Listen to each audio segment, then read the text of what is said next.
Well, welcome back, everyone, to another episode of Simply Another Band of Curiously Odd Travelers. Last time, our party had come face to face high above the rooftops of Castle Draken with its main exterior guardian, the construct now heavily infested with the effects of the haze surrounding the city of Drakenheim, but still evidently capable of stopping all who attempted to enter the castle with unwarrant and without invite. The massive bronze dragon construct, Midazorand. The dragon greeted you all high above the castle, warning you to leave immediately lest you be torched alive in the skies above the castle. Utilizing the suppressive powers of two of the seals of the city of Drakenheim, you were just able to limit the dragon's influence long enough to escape into a rooftop hatch at one of the towers to the far northeast corner of the Castle Draken, descending down into what looked to be office suites and bedrooms for what you inevitably found to be the former apartments of the steward of the city of Drakenheim, a man whom we've seen in the name of a few times now, one Johann Eisner. Descending further down through the spiraling staircase tower, through one of the pathways near the base of the tower, you found yourselves encountering strange, monstrous creatures, dregs of the city, perhaps former castle caretakers, service workers, or guests at the time of the fall of the meteor. You're not quite sure. But nevertheless, you managed to skirt their attention, heading deeper into the center of the castle, into the main audience chamber and reception space. To the north, the main throne room. To the south, the grand ballroom and dining hall of the Castle Draken.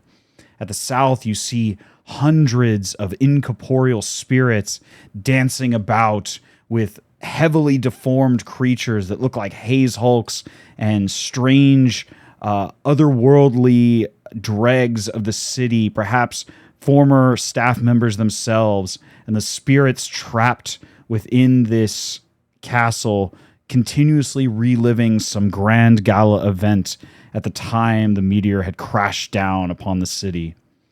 The haze trapping their souls, their spirits to this place as they seem completely and blissfully unaware of the horror that now surrounds this place. A horror that seems fairly benign by comparison to what you see to your north in the main throne room. At the north side, as you step into this corridored space, you see flesh-like tendrils strapped to the pillars and columns of this two-story space, massive delirium clusters giving off deep, cloudy fog of the haze, uncomfortable, intense moisture and humidity surrounds this space, electrically charged like the ozone, like you've never experienced quite like it before in this space with these large masses of delirium all over.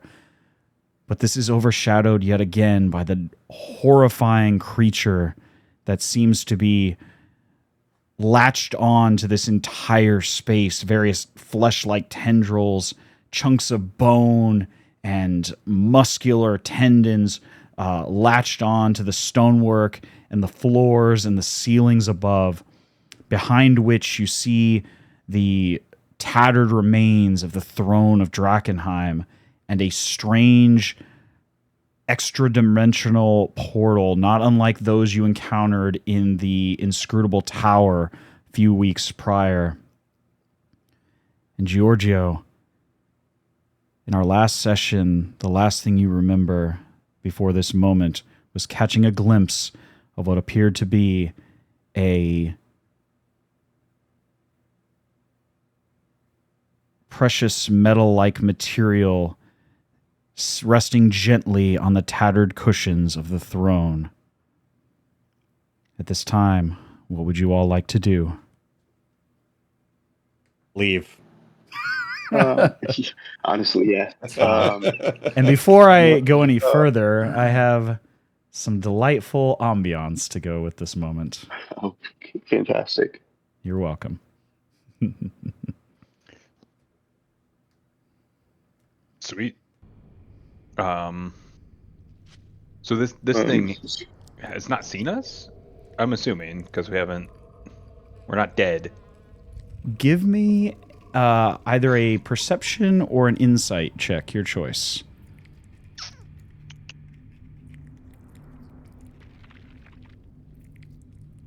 $16.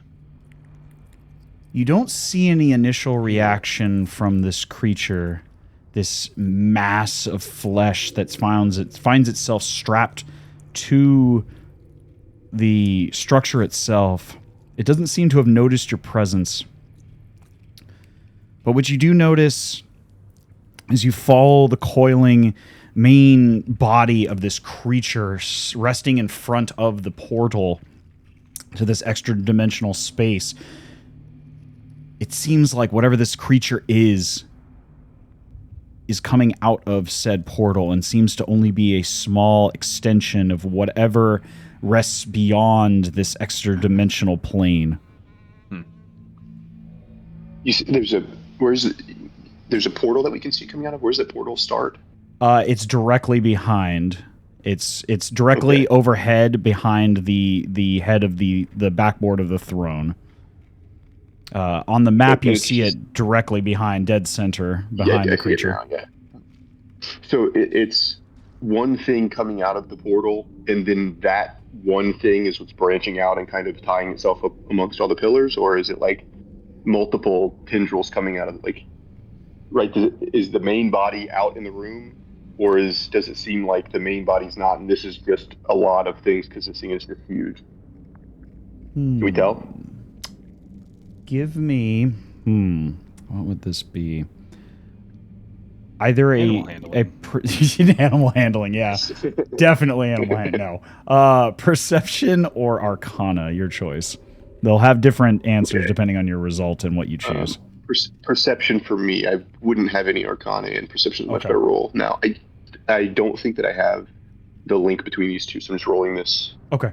I believe you. Just tell me what it is. Yeah. I'm rolling this in the... this is going to be a dirty 20. Dirty 20. On perception specifically. As you follow the line of these tendrils, you get the sense that whatever this entity is, it seems to be trying to anchor itself on all these pillars in this space, on this very plane of existence.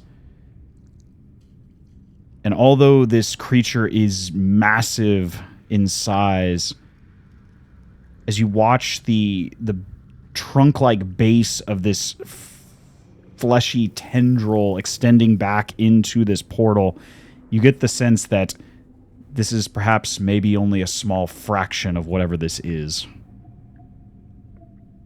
Okay. Terrifying. Yeah. I like Tim's suggestion. Yeah.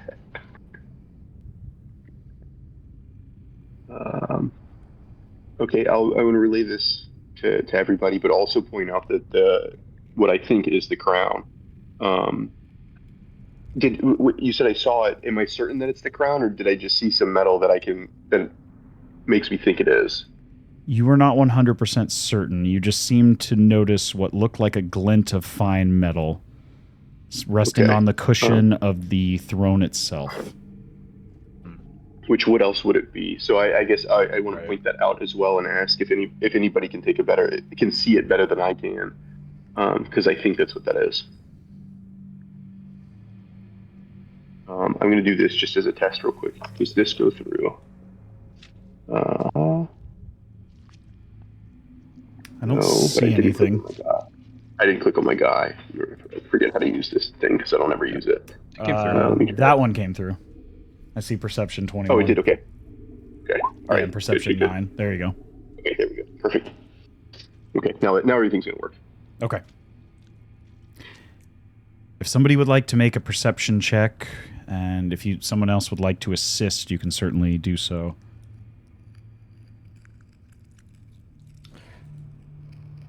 I'll assist. I'm not the highest in perception, but I can assist someone. I can too. I got a +6. Okay. Yeah, you do it, and I will you assist. you do it. Tim, take out your binocular eyes and. All right, I got some smudges on them. You feel the divine focus of your companion Cedric's influence spread over your shoulder, Tim, as you stare forward into this fog-like space. The sheer intensity of this space is brutally oppressive. The closer you stare into it, it's like staring into the abyss and having that abyss stare back directly into the core of your soul. And it is unsettling, like nothing you've ever experienced before. It's just it's the lack of understanding, the likes of which, for you especially as a individual of knowledge and logic and jeez, what the? Oh my god! Sorry, my Alexa device was trying to answer my questions. No, Alexa, you can't be in this campaign. Alexa, what's the AC of this creature? That might have to be the title. But as you stare through this space, were it not for the assistance of your companion, this would be a fairly tall order to ask, but go ahead and give me a perception check with advantage. Hooray. Oh, wait, me? Yes. Yeah, you. Yeah, you have help from your companion. So you do get to roll again. Yeah, that's a lot 30, better. 20. Nice. We'll take that. With the direction of your companion Giorgio and Cedric guiding you with an otherworldly divine influence, you are able to focus your monocle on this glinted silhouette of what appears to be some crown-like ring resting comfortably on the cushions. And unlike everything else in this room that seems to be tarnished and either covered in some thick fleshy tendrils or some humid slime-like coating from whatever entity this is, you see with certainty this unfettered, untarnished glint of gold and platinum and fine, exquisite jewels. And you are able to focus for the briefest of moments, and even through all of this interference of the delirium, this creature, you can sense a profoundly powerful artifact sitting on the cushion of that throne.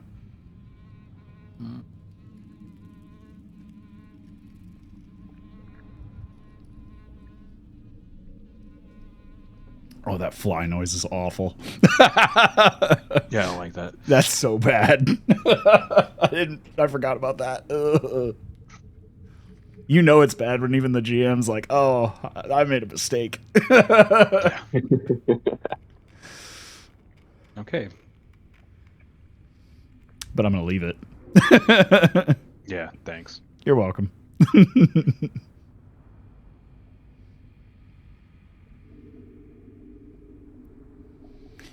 that knowledge, what would you like to do?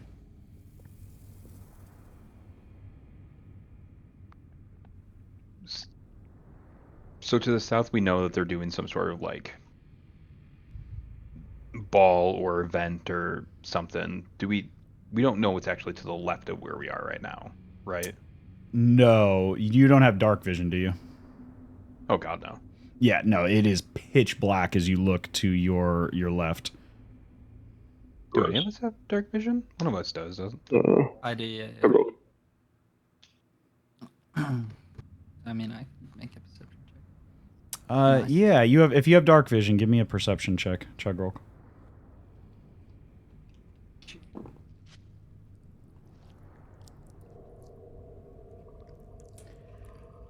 You don't seem to see anything.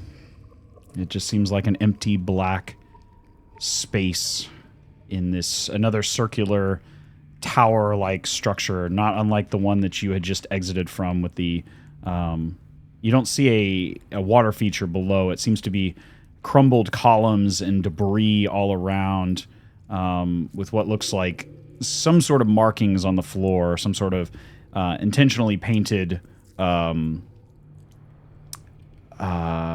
circular markings. You're not quite sure what, but you don't seem to see any type of movement at this very time.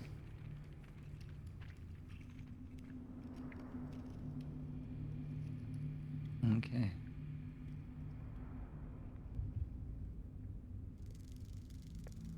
I mean, I don't know how brave you guys are feeling. I don't want to take on this weird bone slime thing. At least not right now. Yeah, I'm not feeling that either.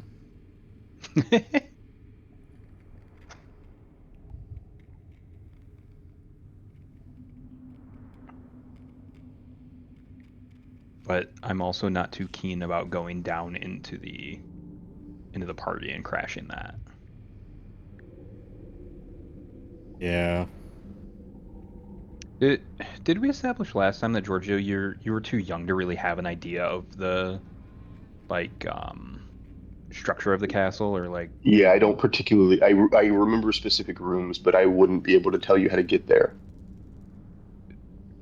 Would you have any idea of what's like off to this left, or I guess maybe Stopper? Would you know if Georgio would know? He might know with another history check. Yeah, I'll check for it. Yeah, but we'll do another roll here. History. Where we at? You want to make sure I'm quick through my guy. History. Not terrible, but probably not enough. You remember that this location is one of a similar tower, very similar into the one that you came down through just a moment ago, as well as the one you began this descent in from. Give me just a moment. I do not remember off the top of my head which particular tower that was, but I can find it in just a moment. If anybody else had anything they would like to ask or do, let me know now while I'm looking this up.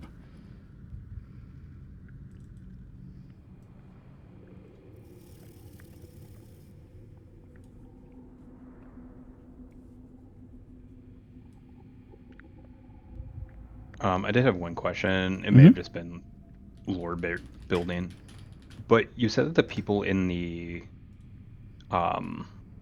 like ballroom area, that it almost, you said something to the effect of like it was a repeated party. Do these people look like the basic, I mean, like abominations that we've been seeing, or do they look more normal, almost like from the tavern sort of situation that we had going? What you see initially, at least without a deeper inspection of the gala that seems to be going on, it seems like some very large formal party. The majority of the spirits, and my apologies for not having more tokens and things like that. But there are hundreds of these incorporeal figures, almost like spirits, floating over. You can barely see some of the legs as they drift further away from your direct position. As others get closer to this space, just maybe 30 or 40 feet below you, in the south side of this castle, you can see they all seem to be humanoid individuals, some half-elf, some a handful of finely dressed humans, other humanoid races and things of that nature. But they all seem to be incorporeal to a degree. Like, you can see through them like a spirit.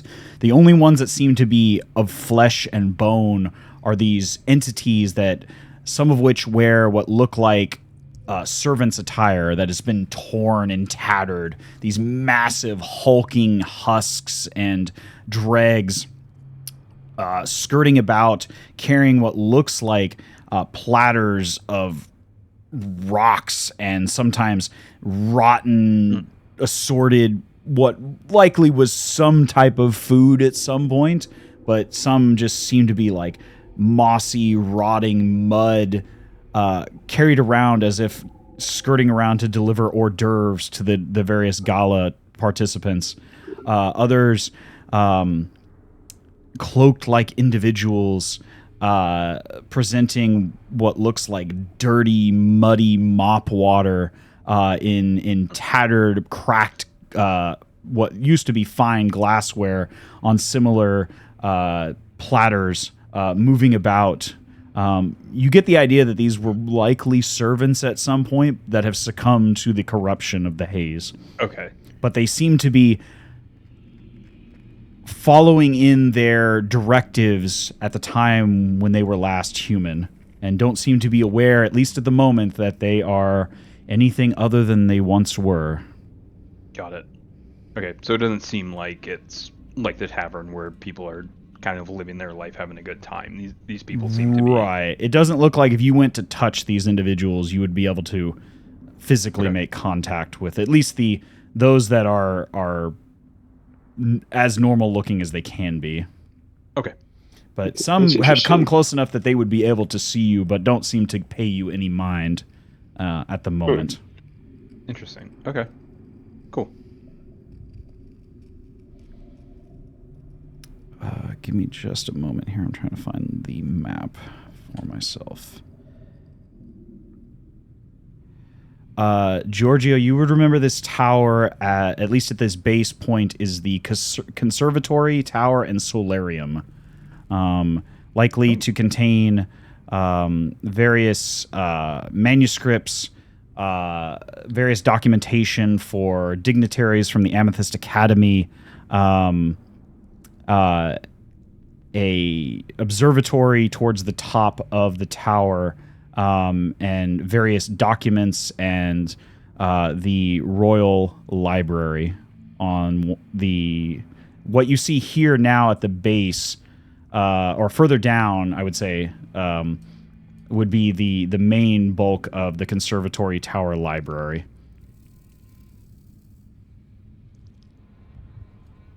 Okay. I mean, that, I think, is worthwhile. Certainly better. With his documents. I don't want to go in this big room, man. No, I don't think I want to check out either of these right now.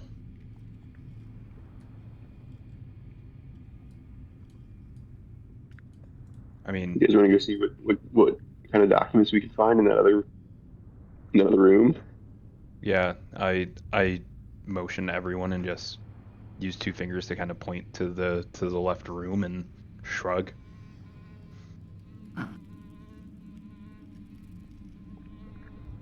Is that where you all intend to go? I'll start. Yeah, Yeah. Sounds good to me. I'll start. And Go that they way. go. Okay. As you carefully step towards the left side into this base of this tower, Who's leading this charge into this new space? I think me. Okay. Something at least I know what it is, and I'm saying, hey, let's go this way. I wouldn't make Chugrulk walk in front of me. Yeah, the locals doing it. Georgio, does a 20 hit your armor class? It does. Meets it, beats it. Okay. Just as you step over the threshold into the base of this space, you feel a cold, spiritual wrenching tug at the center of your being, like a cold, icy, clawed hand digging in and passing directly through you like a shadow as you watch it go through your back and up in front of you. It doesn't draw blood, but you feel it as if it had, as it sucks the air from your chest and makes your entire spine run cold. I need you all to roll initiative for me, please. No, you fuck. That everybody. And as this attack comes out, Chugrulk, you just barely see the shadowy form of some robed entity reaching into the chest of your companion. Give me just a moment here to pull up the initiative tracker. Sorry, I should have... Let me clear this right quick. I should have done that before. I didn't know where you guys were going to go, so Yeah. give me just a moment. You scared us. Oh, I can click into the turn order and actually change my initiative and stuff. That's neat. That would be fantastic. So, yeah, if you want to reroll now, it should pop up. Okay. And I'll add their It's the same thing. stuff. It did not go in. Oh. Now I it's see select the token. Cedric's. Yeah, I think you have to select your token and then click initiative. Yeah, you have to select your guy first. Oh, shit, I did the same thing. Yeah, I did it Okay. too. Now it won't let me. Oh, there we go. Now it does. Okay. There we go. Yeah, I see you there. 21. Okay. You I'm on stupid. 18. Now, for the damage, am I taking damage? Yes, you do take damage. Give me just a moment. I also need you to make a. resistance. I also need you to make a Constitution saving throw, please. Okay, I do have resistance to cold and psychic damage, just so you know. Okay, Constitution saving throw. this is neither of those. This is necrotic. Okay. For four necrotic damage. Okay. And 20 is plenty. You do not succumb to the cold, gut-wrenching touch of this shadowy entity as it attempts to suck the strength out of your body. Okay.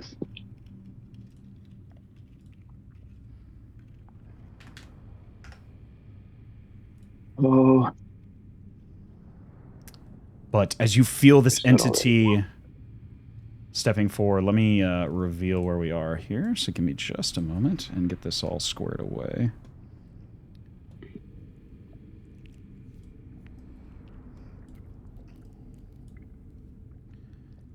Just a moment here. How do you erase from the if you select the blue that you have selected, yeah, you select it and hit delete. Yeah, I got it. Oh fuck, Jesus, man. Okay. No, it's like a 5-year-old. Yeah, it's still there. Is there still a small dot? There's one little dot. Yeah, the smallest. The initial. Dots. That was the initial dot. I'm like, Smallest what the dots. fuck? Why is that happening? Yeah. There we go. Let's see. Here we go. Polygon reveal. That's what I wanted.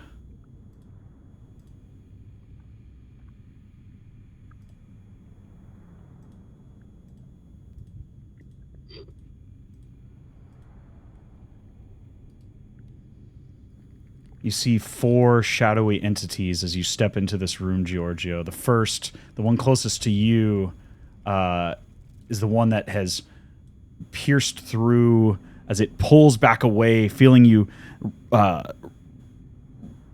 sustaining yourself through sheer force of will, but trying to draw upon your life force energy as you step into this room. But you are the first to act. What would you like to do?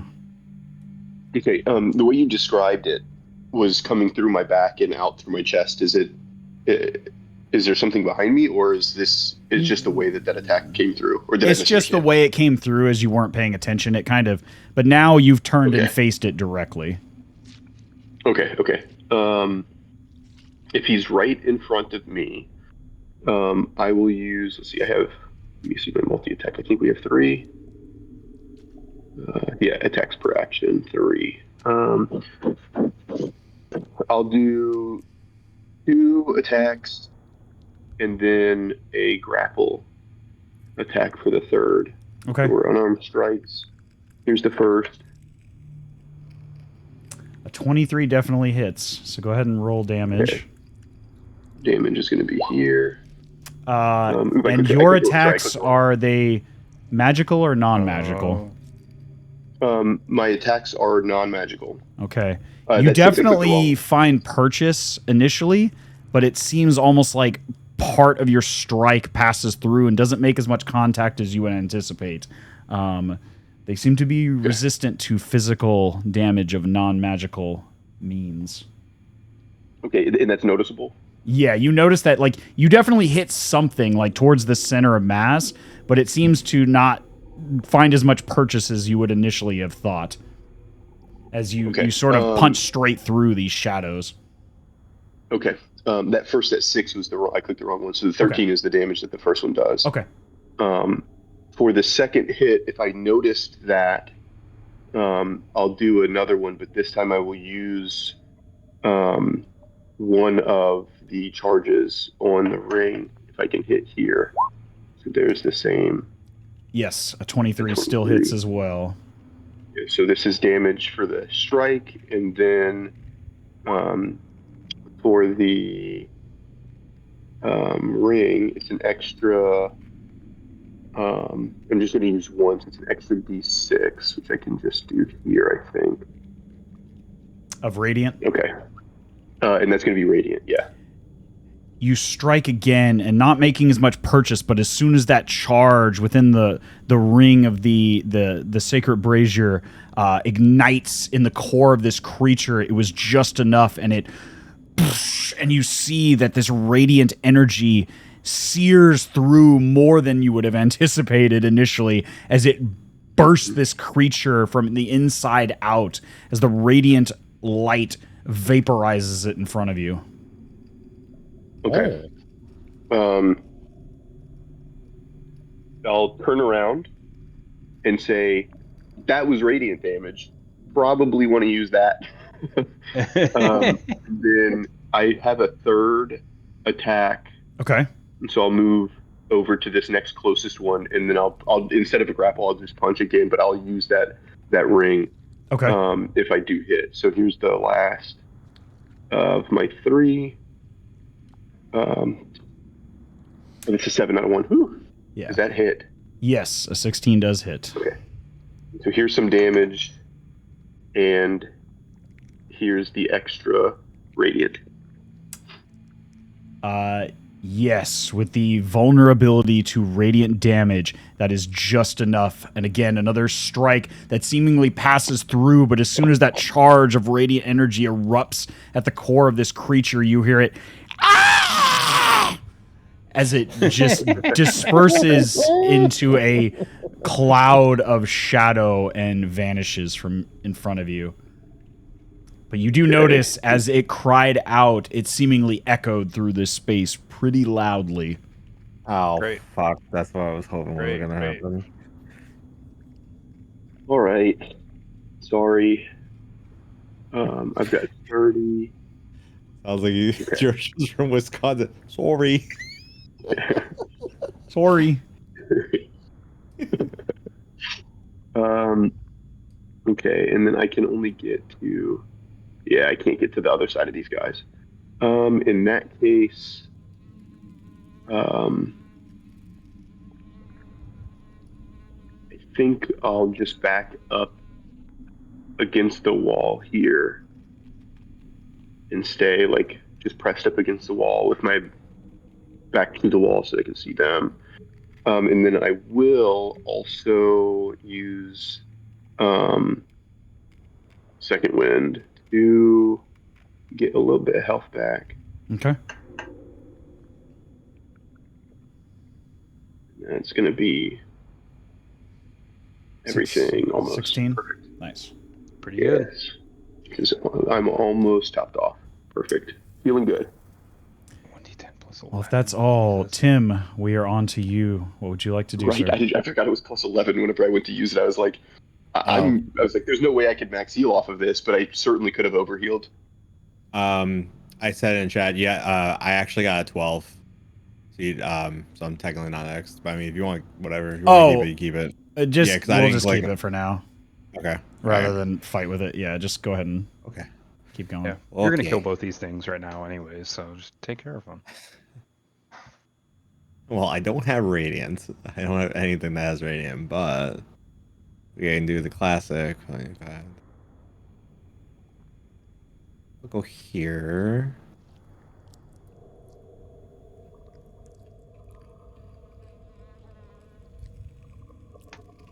Go here, I could probably see him. Yeah. Yeah, you can at least see one of them at that distance. Yeah. Yeah, I'm gonna just cast Fireball. At that one. Not Fireball, sorry. Firebolt. I was like, Fireball. Yeah. No. I'm done with this room. We're saving that one. I didn't ask how big the room was. I said I cast Fireball. I'll be okay. I'll be fine. I'm built. Hey, different. I'm here for it, man. No. We're saving that for the big chungus that's coming later.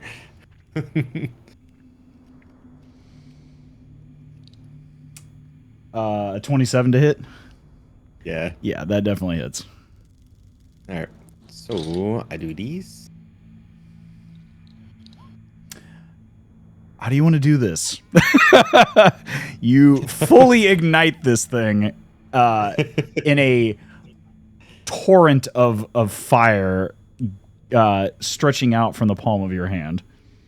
They don't seem to be incredibly stout creatures. That they seem to be some sort of ambush predator. If you make the fire hot enough, it eventually becomes radiant damage, right? It doesn't seem to be resistant to it, to whatever, fire damage you spray, as this creature directly across from you turns into a matchstick and disperses into a cloud of mist. Is there anything else you'd like to do?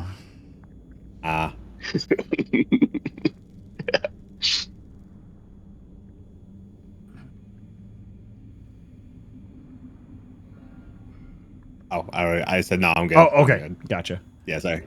Chugrulk, we are on to you. Okay, I think I'm gonna head towards Georgio. Okay. Is there just one remaining? Just that one that you see as soon as you step through this threshold. You see the one kind of slinking underneath the stairwell, kind of poking up, the claws digging into the bottom of this stone staircase.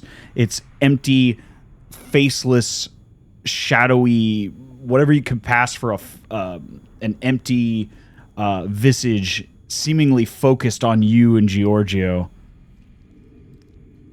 I'm going to draw my blade and lunge at this thing. Okay. Just try and hit it with my.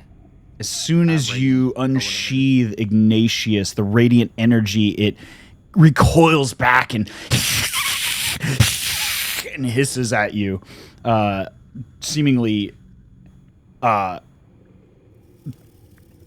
appalled by the radiant light of your sword. You have advantage on this strike. Nice. Did that come through? I don't see it yet. You can just tell me what it is. I can see it. I can see it in roll 20. It's 25, yeah. 25 definitely hits. All right. Then I think I'm just trying to remember which one that was. I think it was the top one. Yeah. How do you want to do this?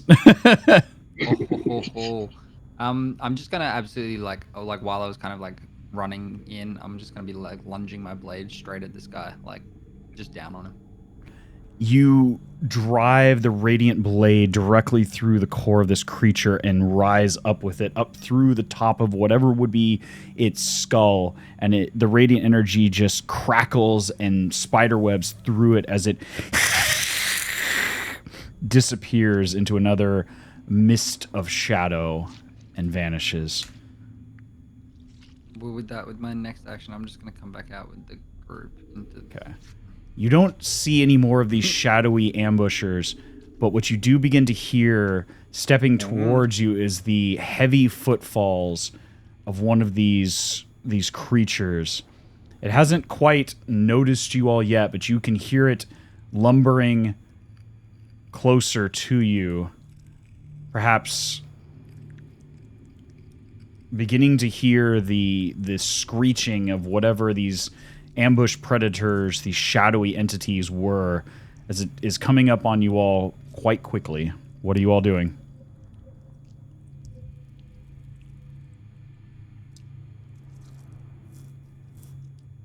In the room, is this stairs that go up? Yes.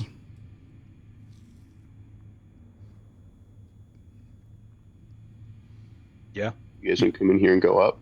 Yeah, I think staying away from the hulking whatever would be best, personally. Come on. Whoop. I'm down. Okay. Give me just a moment just start here, running, and we will go up the stairs. And run in.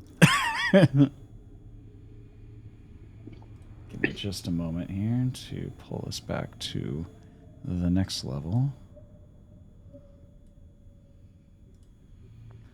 I will move your tokens. Just ignore that for now. I will get rid of those. Or I will... Oh, great. More beardies. Well, that was the previous... That's not where you guys are at. Oh, okay. Yeah. That was good, where you were good. earlier. That just happened to be where you were revealed. As you rush up these stairs into this... technically the second level, as you were on the ground floor. This is technically level 2, level 1, or whatever part of the world, whatever you describe it as. But you step into this circular space.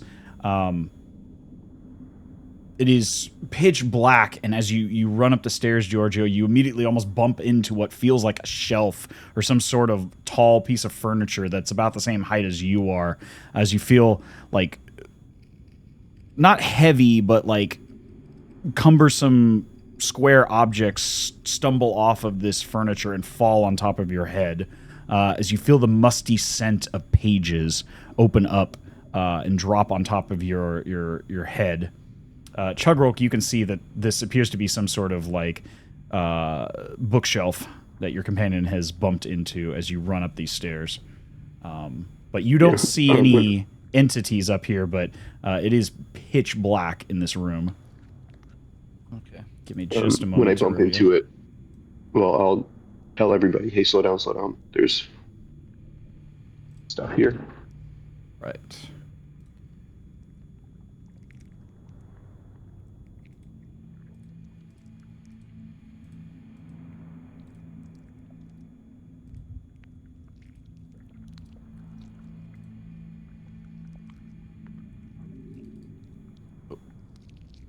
That is what you see currently.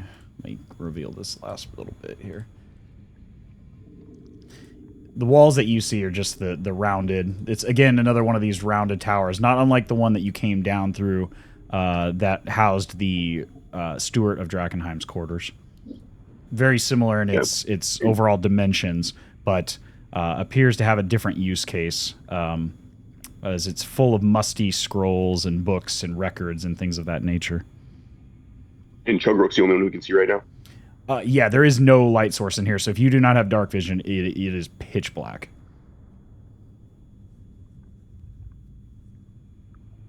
Okay. Like, while I'm looking around, do I see anything like of note other than like obviously the bookcase that he ran into? Give me a perception check or an investigation check, your choice. Okay. Well, he's doing that with... Oh, there you go. Look at that. Written again. You see a number of text documents scattered about, particularly those that your companion had just bumped into on the way up this staircase, the ones directly to the south of your token here. And as he's bumped into this, you see one in particular that has stumbled off of this shelf. It is a scroll that seemingly has what looks like a fine silver band around it. And it catches your eye as it stumbles down. Just the glint of everything in dark vision is some shade of black, gray, not necessarily with color, but you can see that there's like a textural difference and a metallic sheen to the outside of this ring around this scroll. Okay, I think I'm gonna gesture for Georgia to pick that up. I don't think I'm the person that can read something like that, but I can't see shit, bro. yeah, true. I'm gonna pick it up and just kind of put it to the side for now. Like I'm not. Start reading a book in the No one's dark reading while this no thing one in the else dark. can Yeah, see. like that's it. No one's reading this shit in the dark. You all are standing in the dark. You don't hear anything following you, but you're standing in the dark. What would you like to do? While Spudley's picking up that thing, I would want to whisper to Tim, trying to be quiet, but say, "Hey, can you give us some light in here?" Yeah, Oh, I was yeah. thinking that, but what's it called? I wasn't sure like how it worked, if we were like still technically initiative or not. So No, like, you are not yeah. in initiative currently. Then yes, I cast light. Okay. Right, you had that. As your companion casts light and it scatters this warm glow around the room, you can now see that there are about half a dozen or more bookshelves that are about as tall as you, Georgio and Cedric,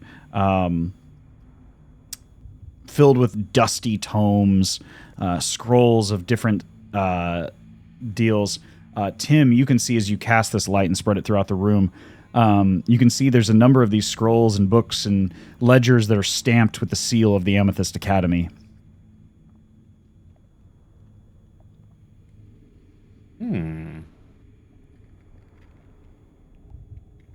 I would like to peruse. Okay. Give me an investigation check.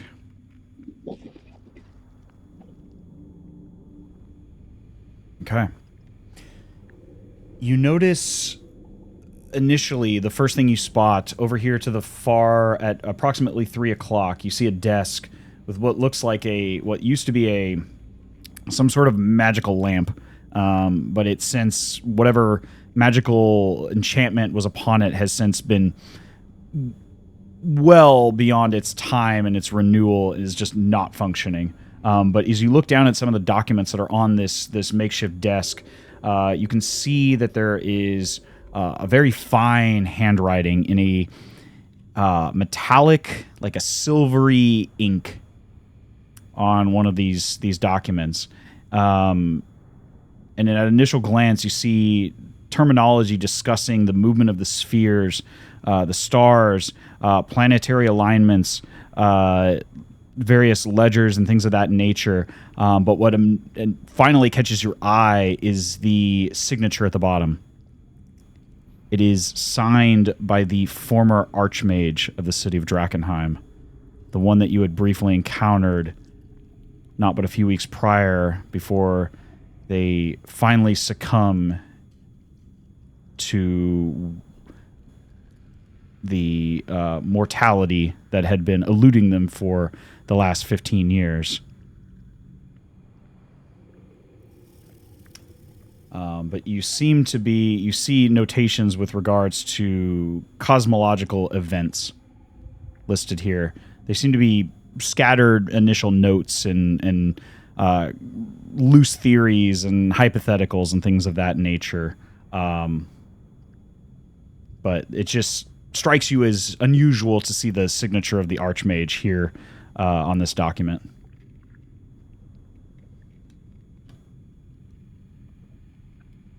That is weird for sure.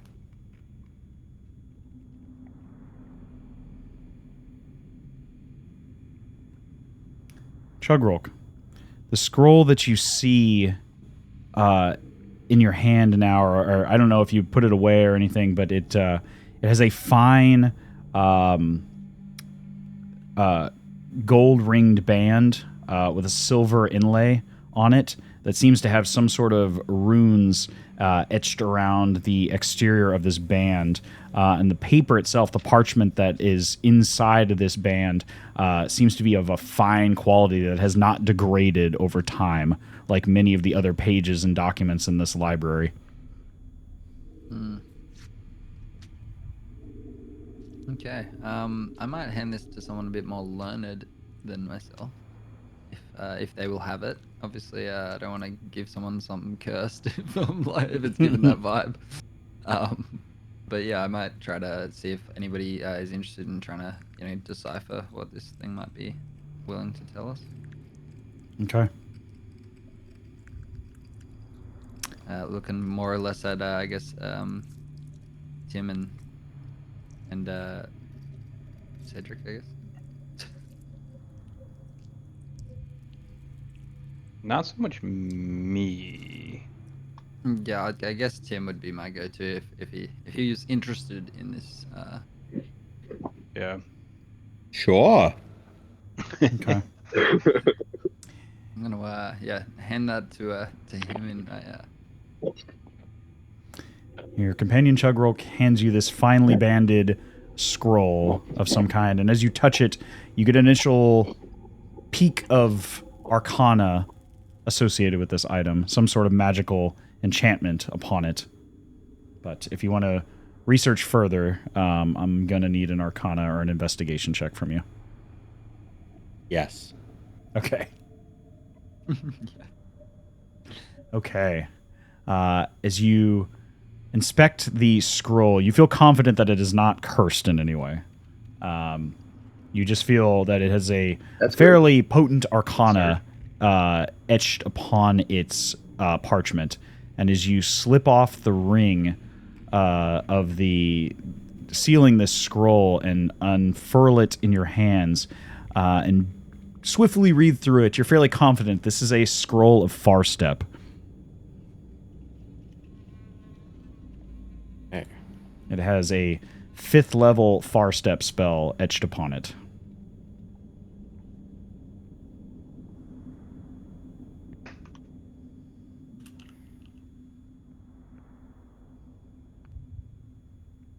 Okay. Let's see if I can.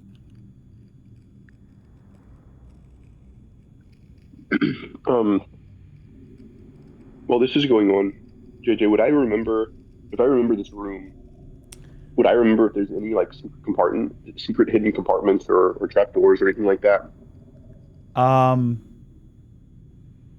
You vaguely remember that in addition to some of the main, thoroughfares through the castle, that there are areas where there are passages between otherwise unconnected portions of the castle, usually for servants' entrances, things of that nature, that you vaguely remember some of the servants and guards moving through in the case of expediting their travel through the castle and not interfering with the royal family or any visiting dignitaries or members of the Amethyst Academy.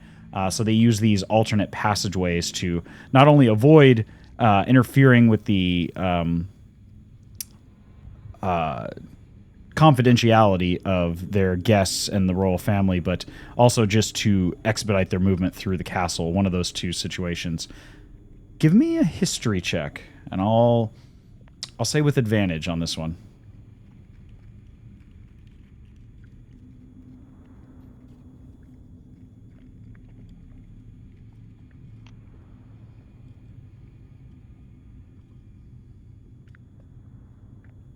That's a net 20.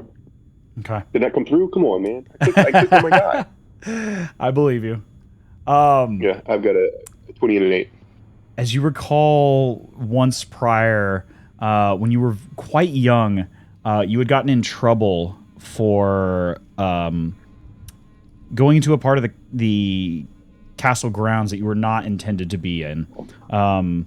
Basically, stepping directly into an envoy of oncoming dignitaries. Not necessarily with any, malicious intent, but just stepping into an envoy of dignitaries directly as one of the members of the royal family was addressing them, basically inserting yourself in a very awkward,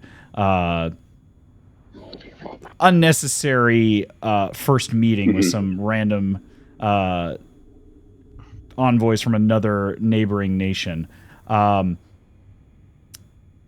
in an attempt to run away from the guards, you had come into this space and were greeted by a young girl who carried you through a hidden entrance, an entrance that you vaguely remember was on the eastern edge of this circular room at approximately 3 o'clock, pretty much directly behind this this desk.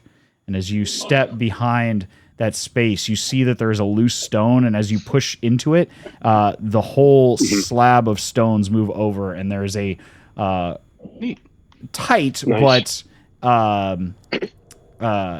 still a passage through this space and into the central guest apartments in the neighboring portion of the castle of this level. Oh yeah. So essentially this space right here that you see. It is dark and musty and covered in dust, as it has not been used in many, many years. But it is still accessible.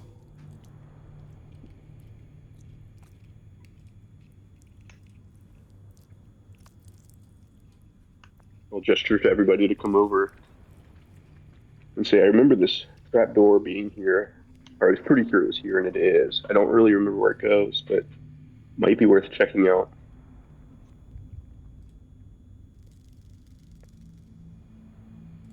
Okay. Do we hear anything like... you said it seems like it hasn't been used in a while, right? It does not appear to have been used. There's a thick coat of dust that has not been moved or unsettled in quite some time. Like, thick enough that you touch it and it completely coats your hand. Gross. But nevertheless, and you it push... Seem like this Go ahead. Does anything weird with my hand, right? Like, no, it's just okay. a thick coat of, dust and debris. Dust. Probably, from the castle itself being shook at its foundations from the impact. Sure.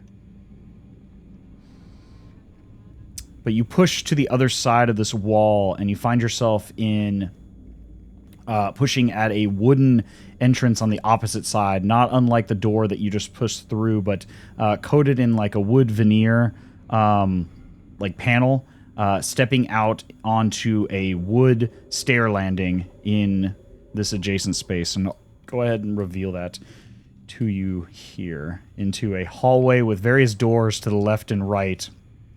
And then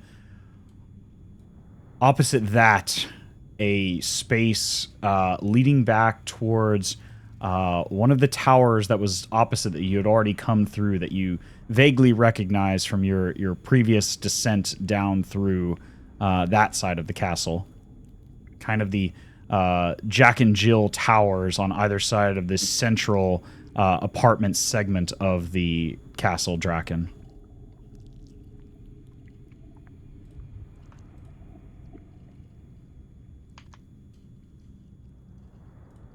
Cool. Give me just a moment here. But that is what you see as you step through. There is 2 doors to your north side, and then there's a single door, a single double door, like a saloon door going on the south side that seems to be open to what looks like a dining room, perhaps a serving area for dignitaries and guests. I'll just reveal that since there's nothing technically blocking it. But it seems to have a stone-cold hearth, racks of bottles that seem to be corked, dusty, very dusty bottles, but corked wine, the scraps of long rotted food and bones sitting on plates below you here as you step out and see this space. What would you all like to do?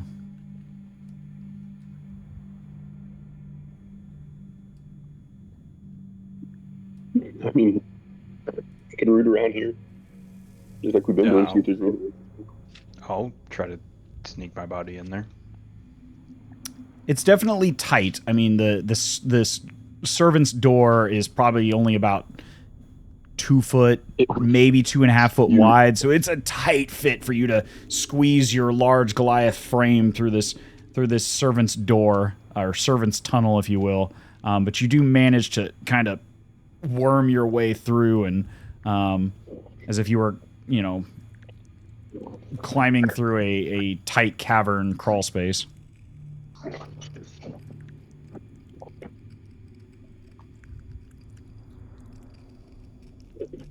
I'll follow him through. Okay.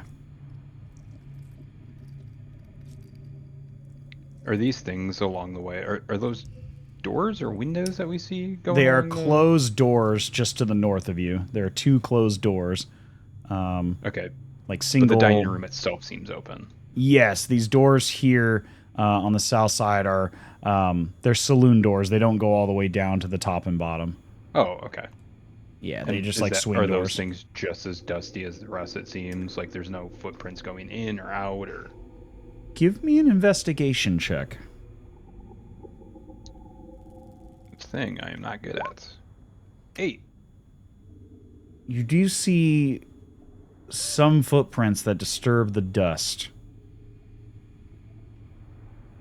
And what catches your eye is they're large footprints. Like larger than what mine and Georgio's would be? Some of them, yes. And they are not humanoid. They are not humanoid. One of the sets looks like hooves. Another one looks like the footprints of some sort of bird, like large clawed, like chicken feet, if you've ever seen the tracks of like chickens and hens, but much larger. Another one you see, there are 2 toes moving forward and a third moving back.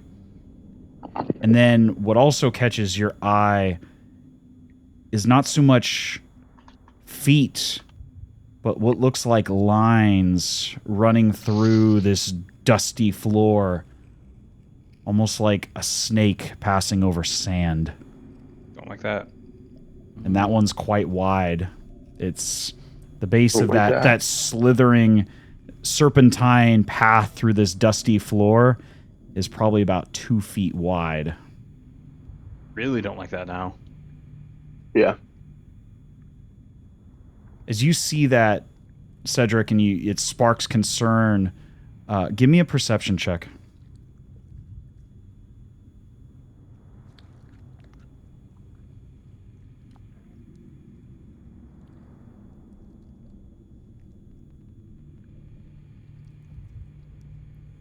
Did that go through?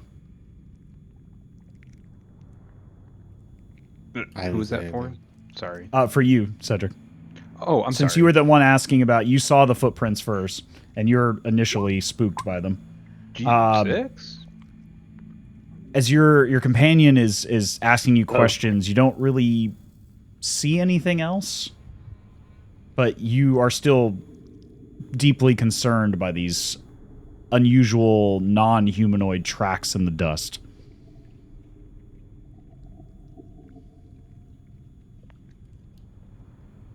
I'm gonna try to relay this to Georgio in a non-verbal way. Well, so there's light here then, from what? Very little. Okay. Just the offshoots of your companion's light spell spilling through the opening. Tim, have you come through here with your source of light? Oh, I'm here now. Okay. Yeah, now you definitely can see that, in more detail. And Tim, you see them now as well. this set of 4 differing non-humanoid tracks. The hoof-like ones are probably slightly bigger than a Clydesdale's hoof.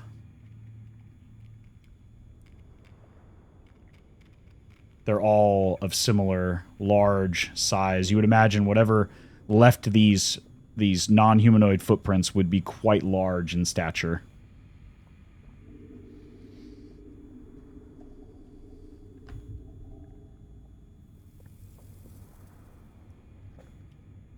Yeah, I'm just gonna motion, but try to be quiet about it down the floor, just to make sure everyone can see how disgusting the things are that we're looking at.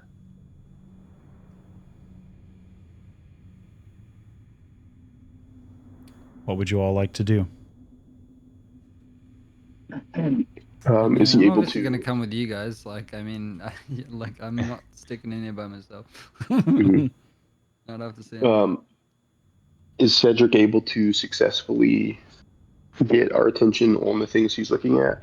Yeah, I mean, you're right next to each other. There's no need to roll for that. And And you, Okay. as soon as you all approach and Tim comes in with the light, you all see these tracks in the dust. Okay. And with the Can light we on tell them, you how can fresh see... they are? I'm sorry, go ahead. Can we tell how fresh they are? Give me a survival check, if you don't mind. To see just how much you can discern from these. Clicking on my guy, clicking on the sheet, clicking on survival. Does that go through? Yes, yes.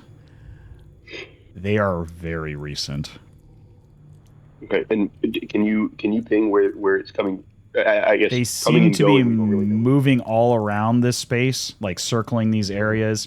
Some of them seem to stop in front of this shelf full of bottles of dusty wine. There's a handful remaining. It seems like you can see from the remaining dust that bottles were removed at some point from this shelf, this wine rack So over they're here. actively using some of this stuff. So these are not like Yes. patrol. These are like people who are here that just exist and are sentient enough to know what wine is and what to drink. You know. Right. You also see that there are scraps. Now with the light here, you can see more clearly. There are scraps of food and rotten old crumbs and moldy lumps of undevoured meats of questionable origin.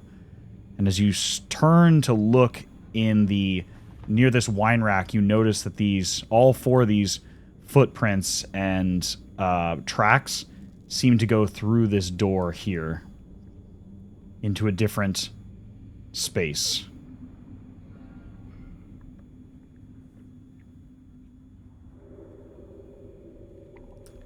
You want to try and go over there?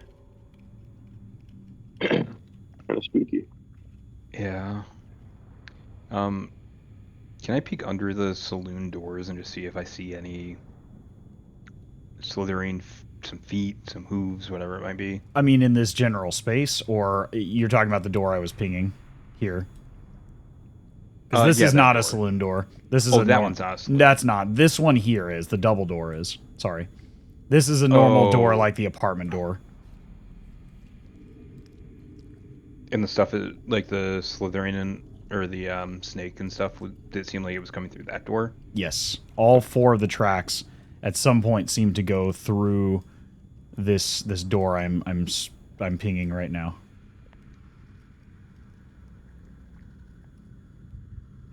As you do peek under, you do see a small, thin line of some other light source coming through this, from under this door. It is ever so faint, but you do see a light source coming through this underneath this door here.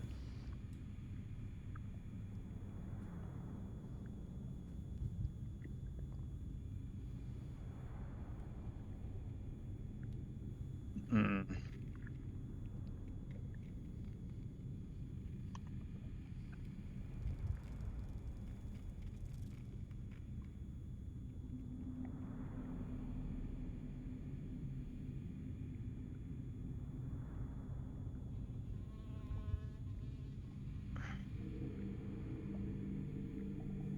Is it just a normal door handle, or does it seem like one that could be possibly like locked, or is it just like a push door? You look at it, it looks like a normal doorknob. It doesn't seem to have any locking mechanism above or on it.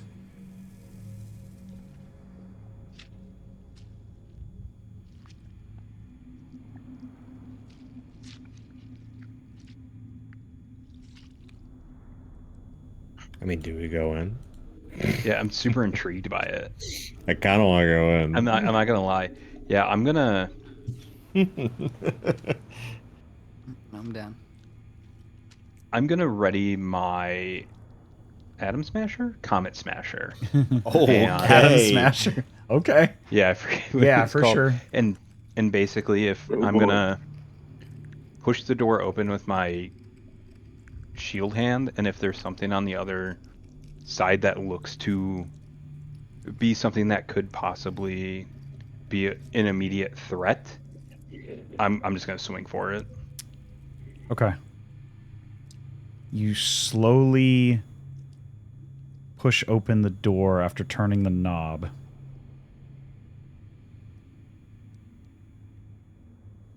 And you don't sense movement, at least not just on the other side of the door.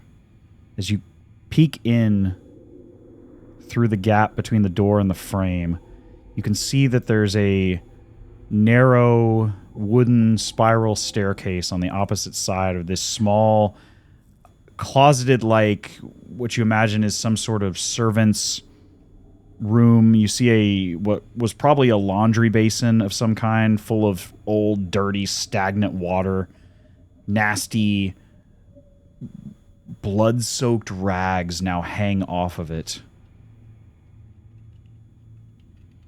And you see the tracks of whatever these entities are continuing up and around that staircase, going upwards to the level just above. Give me a perception check, Cedric.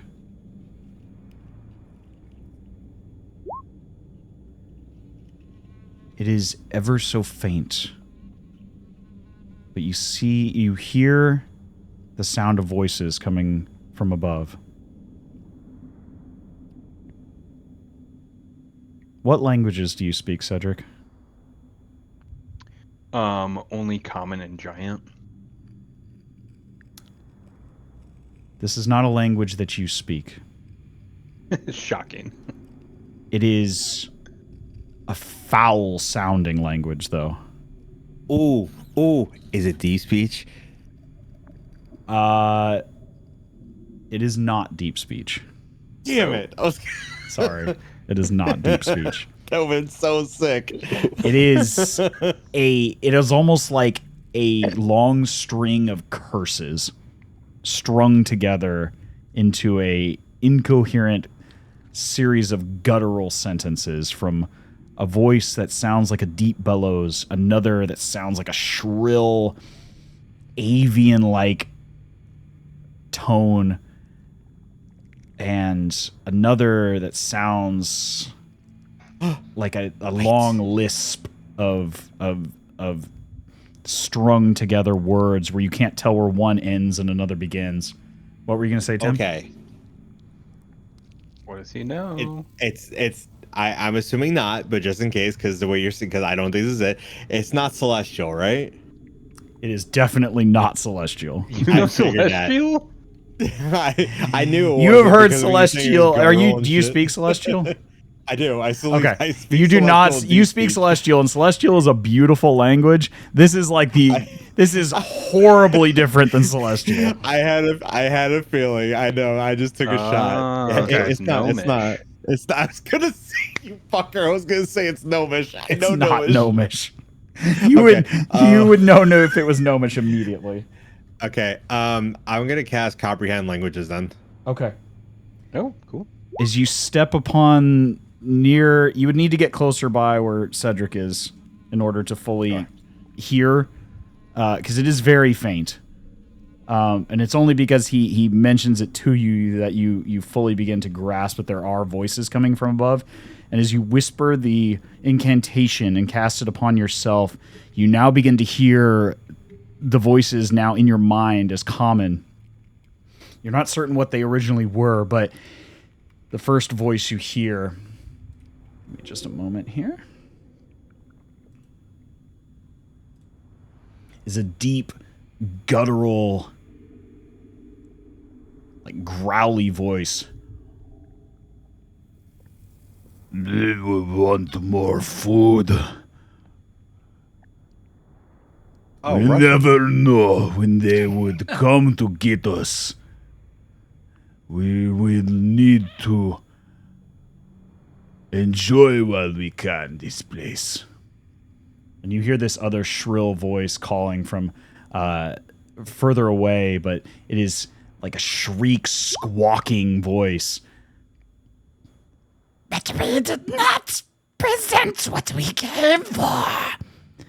We have yet to find what we want. It's almost like an argument between these two, and then you hear a slithering, lispy-like, sort of feminine voice.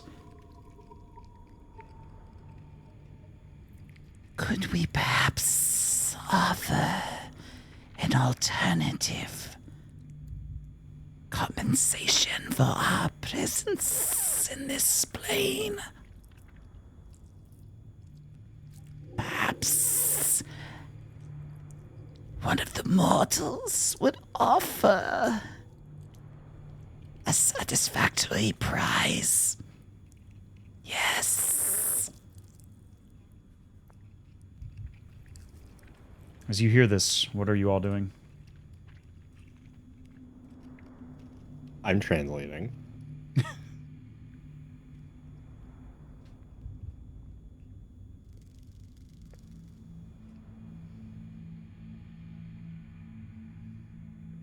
We haven't seen anything previously when we were down with the Queen of Thieves that would be something that, like, we don't recall seeing like any sort of snake-like creatures or like horse-hooved like creatures or anything like that. No, not that you recall. The closest thing to a snake that you saw was perhaps the one Yuan-Ti in the fighting pits, but it didn't sound anything like this. Okay. In fact, give me... Cedric, just because of your background, give me a religion check. 21. You don't know the language, but you know what it sounds like as you begin to listen and you translate and you hear what the conversation and the context of what these entities are talking about, the trade of mortals, the offerings, and you hear the word deals. This is beginning to sound more demonic by the second.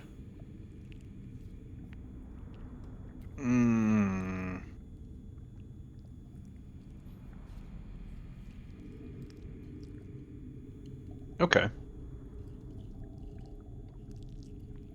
So I would just know it's some sort of demonic language. I wouldn't necessarily know what that language is, or I would have an idea. You begin to put the pieces together based on the context of what your companion Tim has translated thus far. And given the nasty curse-like language, the context of the statements that he's translated, you feel more confident that whatever language, the language that they are likely speaking is infernal. Oh. That's wild. Not gonna lie, I thought you were gonna say abyssal. Or I'm sorry, abyssal. Yes, I'm sorry, abyssal. Oh, okay. I get the two. I get the two confused. Sorry. Yes, abyssal. Yes. Yeah, I was like, Jesus Sorry. Christ. Okay. Yes. This is sick. Okay. That's fine.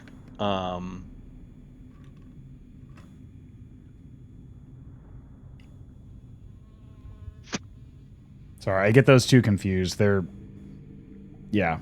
One, I always have to tell myself one's like chaotic evil and one's lawful evil, and yeah. Yeah, infernals are the lawful. Yeah. Generally, yes. Yeah, so me as Cedric, I would probably have some idea that, hey, these are bad hombres. We probably don't want to like parlay or make a deal. Whatever these guys are doing, it's for nefarious means.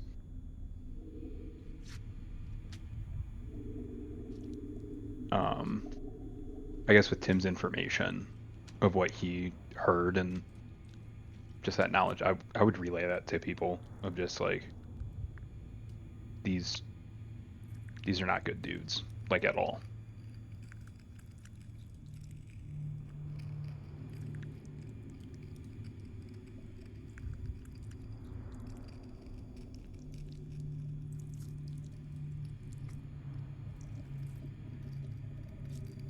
I would probably not recommend going and fighting them right now.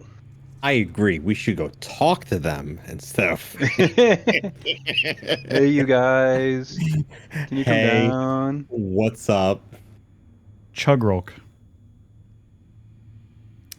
As your companions are discussing and you hear what they're saying, all the while, as you grip the hilt of your sword, you feel it slowly begin to thrum and vibrate a bit more with each passing minute, until you hear the voice of Ignatius in your mind.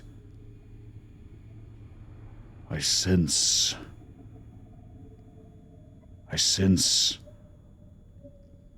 a brother. A shield brother above. A piece of his heritage.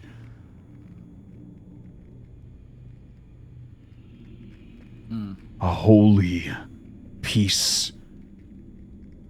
A divine relic of my past master.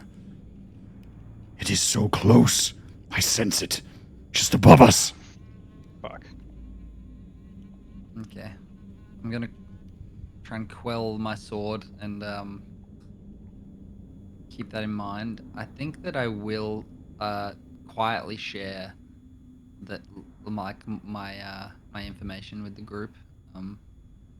Just letting everybody know that, you know, like I've got a feeling like, you know, that there is another relic in this just above us. My shield brother. He lies trapped above. The shield of Saint Vitruvio. The shield of the saint! You hear the cry loud in your mind. Chugrulk.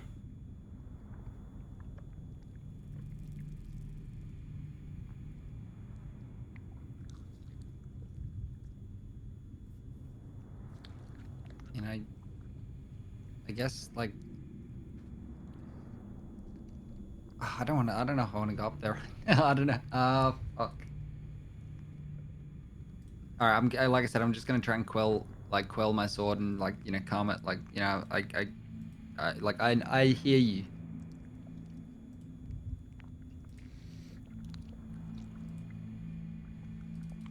I'll just reveal that since you've already kind of peeked into this space.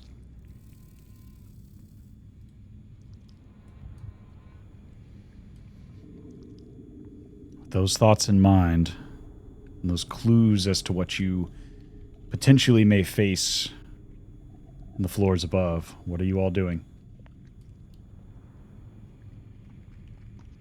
Did you say that you shared this information with us?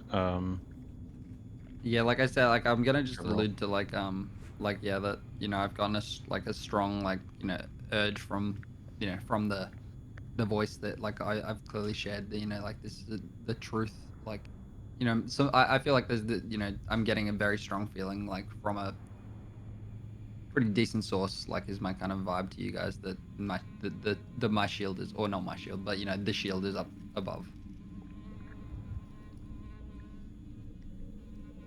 Cedric, Yeah. you recall a number of holy relics associated with the Saint Vitruvio.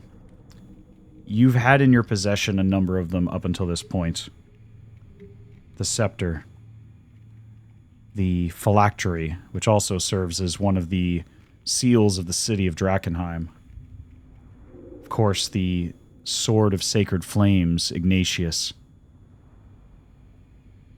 But there are a number of other relics that you recall. A shield and a helm. It matches with your understandings of religious texts with regards to the patron saint of the city of Drakenheim, Saint Vitruvio.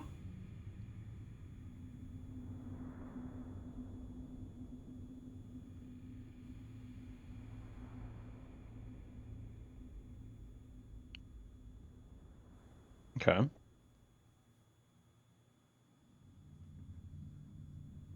I mean, knowing how powerful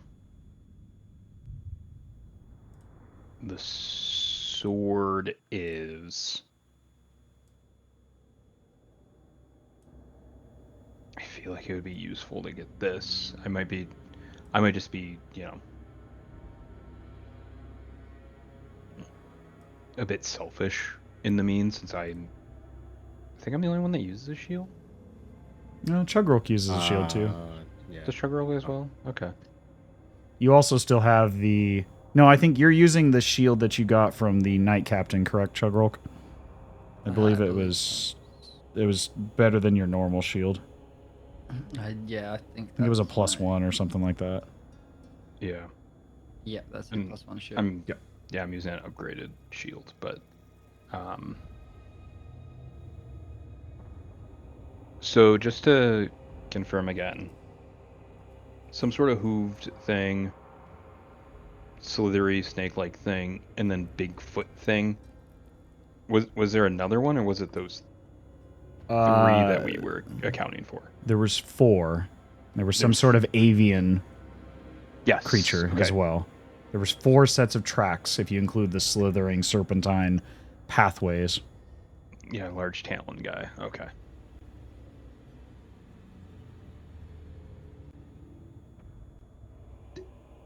I'm gonna defer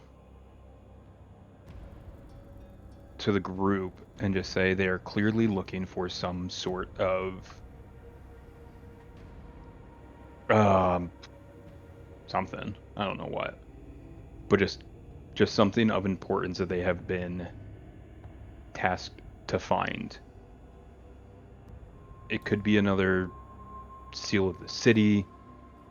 Who knows? But these are people, entities, creatures, whatever, that we don't want them to find whatever they are looking for, because it will not be used for helpful means for us or for the rest of the city.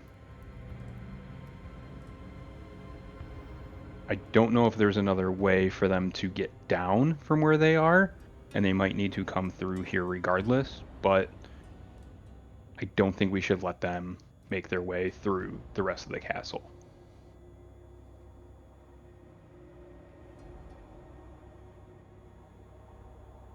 I'm going to be saying this like quietly, by the way. Okay.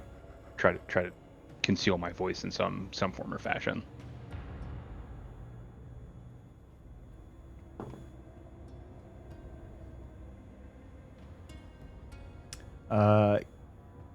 Give me a general stealth check, Cedric, as you try to conceal. Sick. Or a sleight of hand, whichever you prefer, to try to cover baby.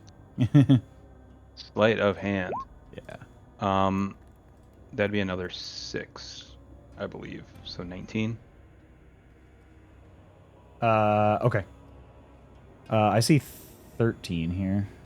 See, it's Yeah, plus I 6. have on those Oh, the gloves, yeah. gloves of sleight of hand. Did you, you may have to attune to them? That might be why it's not... I am attuned to them. Okay. It's a native +6, and this gives me, what, mastery on them, right? Yes, whatever they Yeah, Based- double your proficiency bonus. Okay. So which So is my- essentially expertise. So, yeah. So it's giving you the +6, and you don't have a native any modifier to sleight of hand, or do you have a added sleight of hand somewhere Let me else? unattune. I thought it was a +6 because that was my I natively have a +6 as Okay. one of my proficiencies, and then this one should double it to a 12. Well, what's your dexterity score or modifier? My dexterity is a 2. Okay, and then your I'm proficiency is just a base proficient +4. in it. Yeah. +4, Yeah, so it should it's a be a plus- 10. +6. Should be a +10, so it's +2, +4, +4. Oh, So- because this just has my bonus overall as a 6 when I'm unattuned to this, and even when I attune, Right. it's still a +6. Oh, well, it should be if it tells you it doubles your proficiency bonus, that's expertise. So it should be a +10 to sleight of hand. Okay. So I would just leave that as a note for yourself Yep. later. But yeah, it That's should fine. be +10 Yep, if so- that's how it reads, and it's not naturally doing it. Got it. So another. Unless you're not, 17 then. are you not naturally proficient in sleight of hand? No, I am proficient in sleight of Okay, hand. then it should be a +10. I don't know why it's not adding up correctly. Okay. Okay, just to clarify, so it is a 17. Yeah, it'd be a 17 then. You feel confident as you muffle your words with your mouth as you lean forward and speak to your companions that you are not overheard. Okay.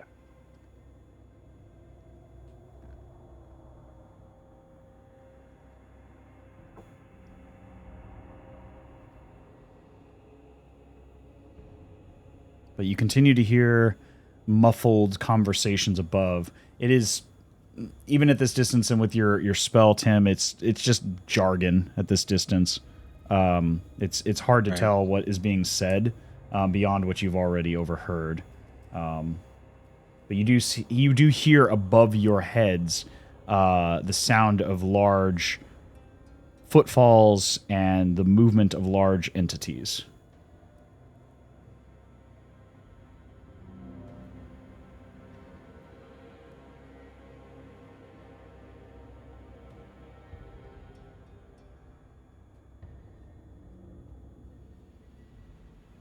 I'm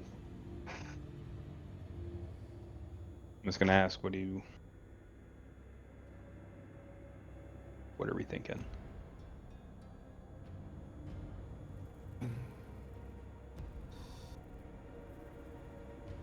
Well, seems kind of crappy no matter where we go. Just depends on which less crappy we want. That's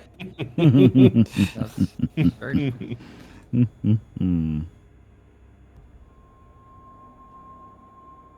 All right. So these are stairs that go upstairs to what we just heard? Yes. Or did we hear them creaking around? Yeah, they seem to be like a servant stair, like a wooden spiral staircase up to the next level of the apartment segment of the castle.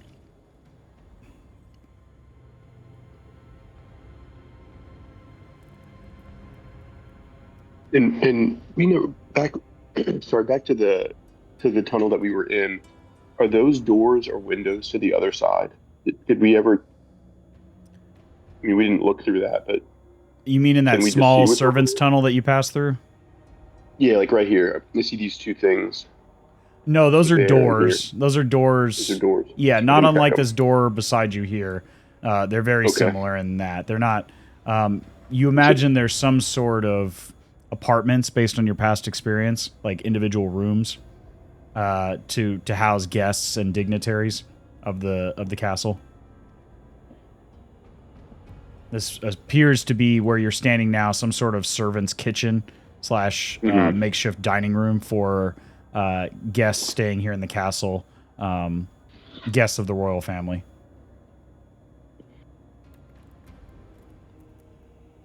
Because the other way is right above where the big guy is. Yes. So the space you would imagine, based on your geography and where you've come from, the throne room would be further north.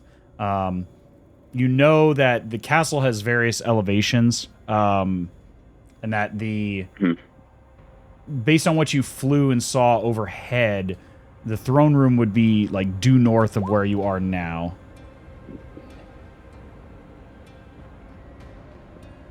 But there's that generally, from what you recall, having flown in, is a fairly low elevation point of the castle, directly above the throne room. It's one of the lower sections of the roof. But the section you're in now, these towers and this apartment segment, is one of the taller segments of the castle itself. You do remember, Georgio, vaguely that these apartment segments, you've never been up into that segment, but you are aware from past experiences that at the highest point of this central part of the castle is where the royal apartments are, or the bed chambers of the former royal family. Right now, you're currently on you're on the second level of the castle, essentially.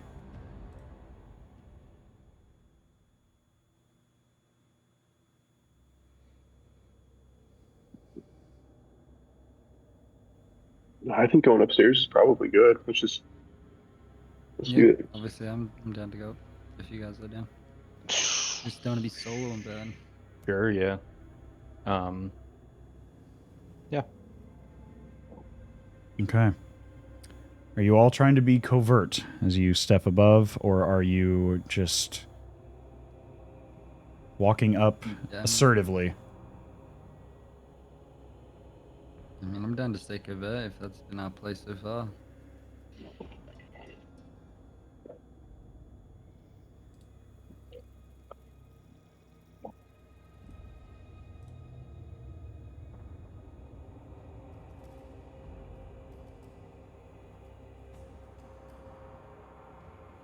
You want me to go first? It's up to you all. Yep. I mean, I'm happy to, like, you know, be in the front. I mean, Yeah, let me put myself in front as we go up, and because you have reach, so you can. Yeah, I'll just be. If somebody's right in front of me, then we can both hit them. Yeah, I'll come up just behind you. Okay. Before we go up, I'm going to give Blessing of the Trickster to Chugrulk as he's going up the stairs. He's the first one up, right? Or is that you, Georgio? Georgia. To you, Georgio, then. What is Blessing of the Trickster for those at home? Okay. You choose this I domain. touch Georgio, and he basically gives himself advantage on stealth checks or dexterity checks. For Gotcha. now. Being on stairs, going up this, I don't. Yeah, the stairs have not been your strong suit, Georgio, on multiple occasions. I appreciate that. You feel the touch of some sort of divine energy wash over you, Georgio, as you begin to climb the stairs. If I can have everyone give me a group stealth check, then. Sick. If that is your intent. Okay. My advantage and disadvantage cancel out, right? Yes, so this would just be a straight roll for you. Fantastic. Hey, nice stealth roll. Oh my god. Jesus okay. Christ. Take your pick, whichever one you want.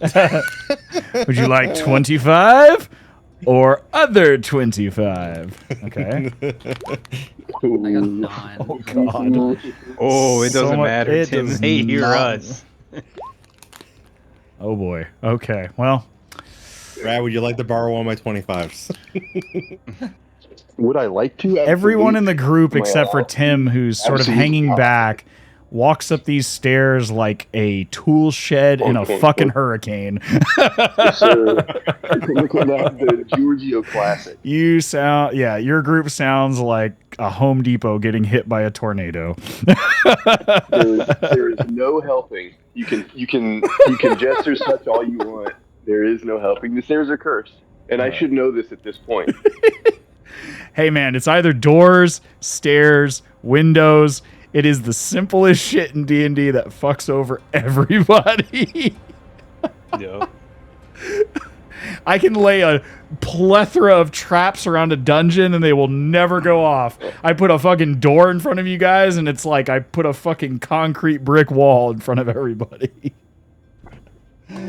Oh, whether it's locked or not. But anyway, as you step up this staircase, fairly confident that your ability to sneak is about as effective as a Clydesdale in a china shop. We'll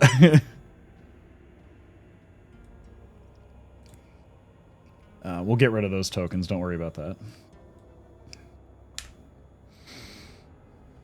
Let me get you over to where we are at currently, towards the center here, I believe. Yes.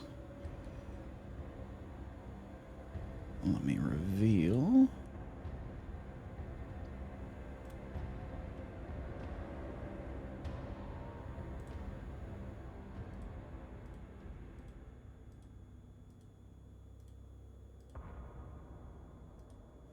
A similar set of guest apartments. As you step up, the first thing you see is a rotund, hooved entity, a large, obese creature with small black wings hanging off the back, and its face, this slack-jawed, garish lower jaw with these massive sharpened tusks, tufts of hair all around a big pot-bellied creature. And you see the hooves and immediately guess that this is the entity that had left those tracks. Directly across at a table full of scraps of rotted meat, spilled over wine, and rotten fruit, you see another entity, a more feminine, sleek figure with multiple arms. And below the waist, or everything above the waist seems to be humanoid, large but humanoid, except when you get below the waist, a snake-like body that coils at the base. Above that, you see another demonic entity, two large, muscular arms ending in pincer-like claws, like a crab, two smaller, more humanoid arms below that at the waist, and a overall muscular figure and a draconic-like head. The last entity you see is very thin and gaunt, with a stretched frame and claws like a bird of prey, large wings curled up at its back, and a hooked and sharpened black beak.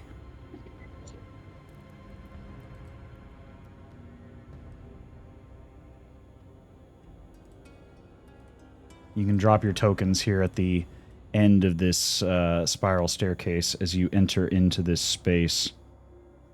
I don't Rather want not. Well, too friggin' bad. Put your tokens down.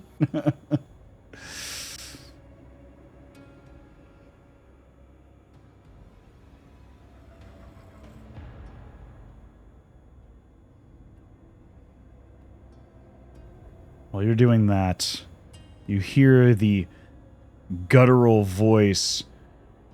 For everyone besides you, Tim, it just sounds like a string of like curses being burped out from a drunk. But for you, Tim, you hear this rotund demon turn and look at you. Well, if it isn't more guests to come to visit the regent, what do you wish, little ones? Perhaps you would like to join us for dinner. As he rubs his obese belly. jokingly as he stares at you all.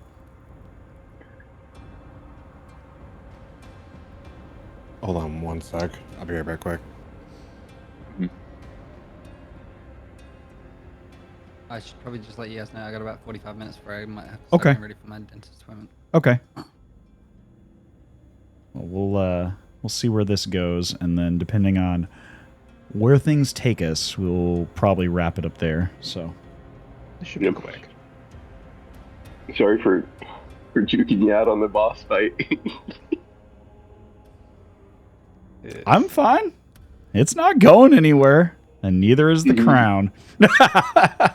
Yeah. I got all the time in the world. I'm just laughing because, like, we started out, looked at the thing, and said, "Hey, what's over here?" And you were like, "Fuck, we gotta open up my book and go and find," because clearly you weren't ready for us to go this way. No, I had the tokens ready. I just was like, shit. It's kind of hard to prepare. There's so much shit in this castle that I cannot tell you about. So, regardless, there's no way to be fully prepared. I had no idea where you were going to enter the castle, where you were going to go once you were here, what you were going to do. I'm just kind of flying by the seat of my pants to a certain degree. Yeah, it's fantastic.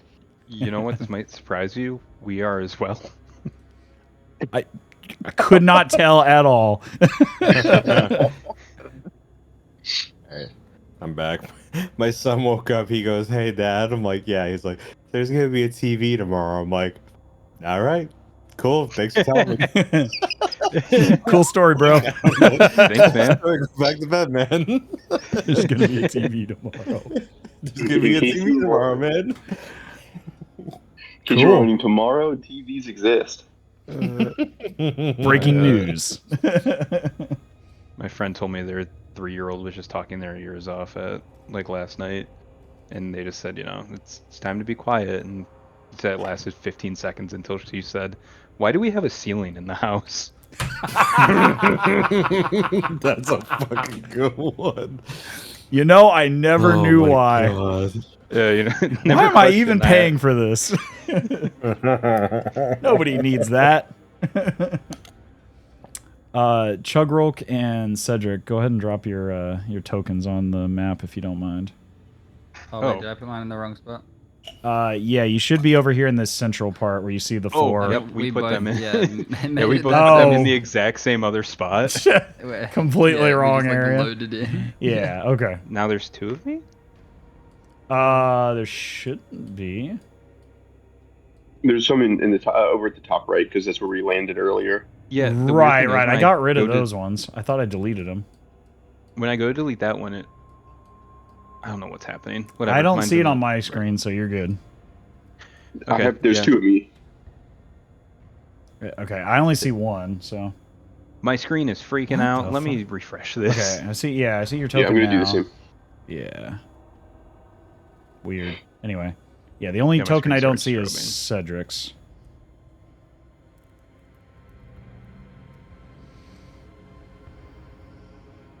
Okay. Okay, yeah, now I'm just one. Okay. What now? Yeah, I see you. There you go. Yeah, just needed to turn it off and on again. All right. Again, you hear the rotund, boorish-looking demon turn to you. "We have guests of the Regent. Have you come for dinner, little ones?" The 3 of you, besides Tim, all you hear is the sound of what sounds like a drunk burping out curses. But Tim, that is what you hear in your mind with the effect of comprehend languages. What do you all say? He doesn't seem to be moving in any aggressive manner towards you, but seems delighted at the presence of the 4 of you.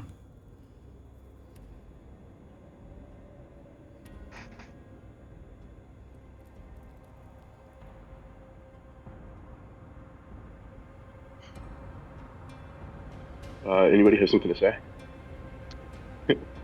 I really don't know what to say to this guy. I'm gonna just go ahead. No, you got it. Oh, I was just gonna say, we're here to help you find the thing. Just really convincing. Okay. Give me a deception check. Oh shit. Not bad. Okay. hold on. Okay.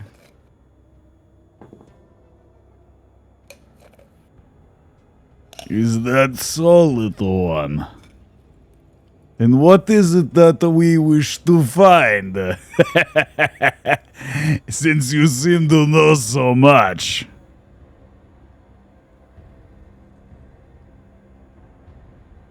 He rolled a nat 20 on his insight, by the way. Oh, did he? Oh. Okay. Motherfucker. Okay. Uh-oh. I'm gonna say, You see this horrible, like, toothy, tusky grin as he stares directly at you, Cedric. yeah. I was gonna say more of the seals. We know where some of them are. Well, really? Do you now? And you hear him change. Now you're beginning to hear the four of you as he's switched to broken common. As he's swapped from abyssal now to common, so you can all better understand him. I see that you carry with you powerful items. As his eyes kind of turn towards you, Tim, up at the front, the inscrutable staff in your hand. Is that not one of the seals?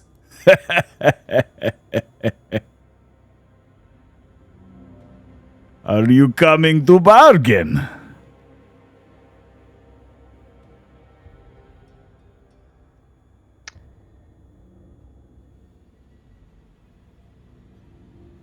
Oh boy. Yes, we are, because we know where several of the other artifacts along with the crown are.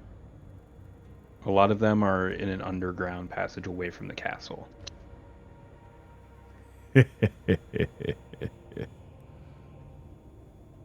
Why would I go so far when one seal is right here?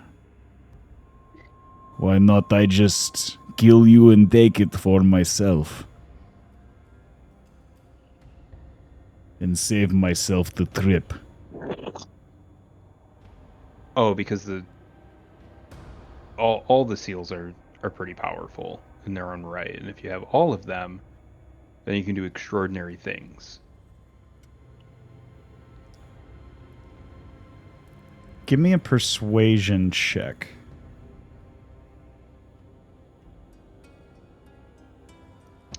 It's persuaded.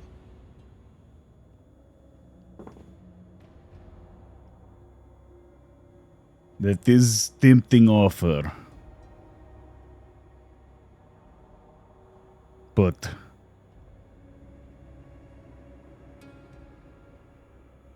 I do not need all seals. Only what I can find here in castle.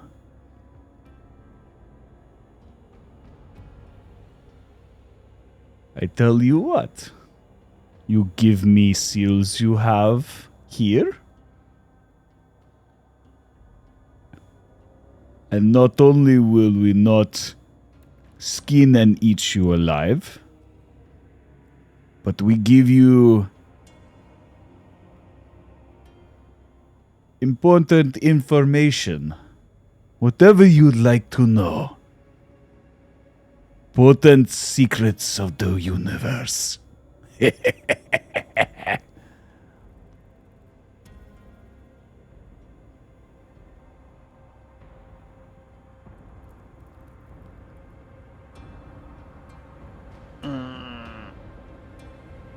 Is good deal, yes?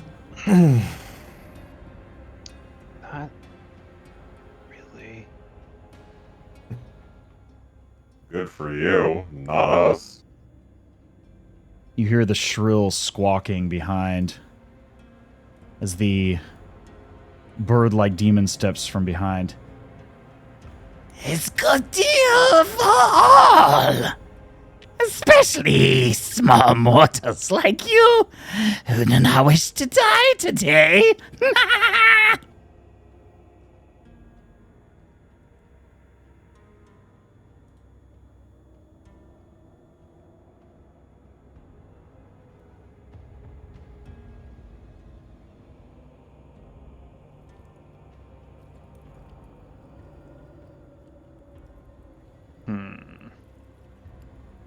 Yeah, I mean, honestly, I just want to tell these guys to go fuck off. for all it's worth. But Yeah. Do these guys seem particularly threatening? Give me an insight check.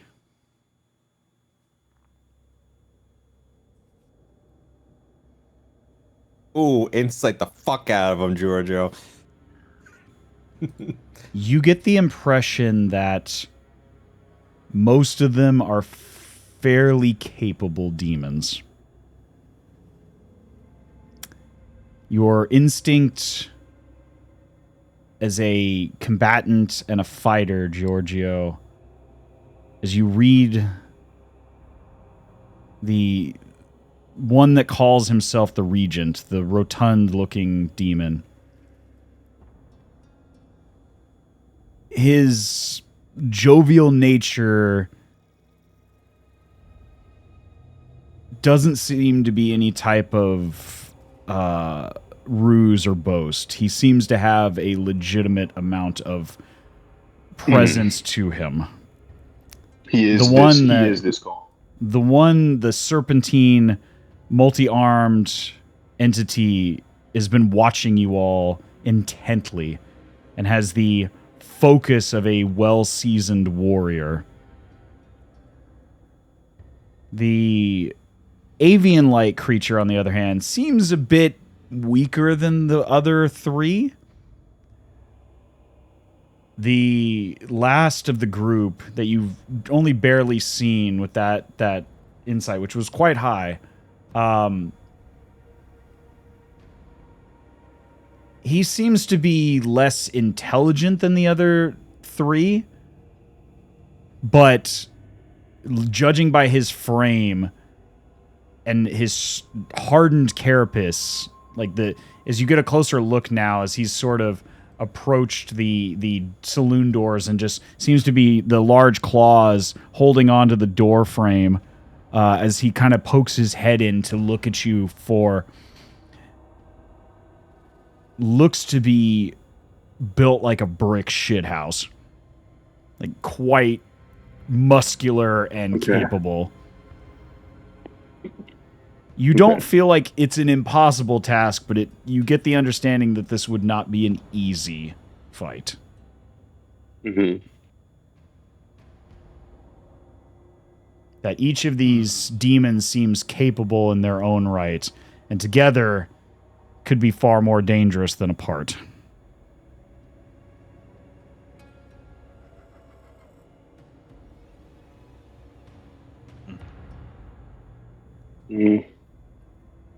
Is good deal. You give us seals, we give you information, and you keep your lives. What do you say?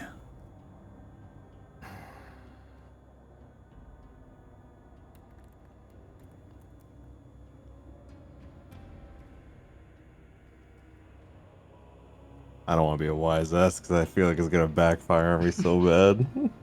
Probably. I'm here for whatever. Let's see it. What would Tim do? Smoke them if you got them. Let's see it. I think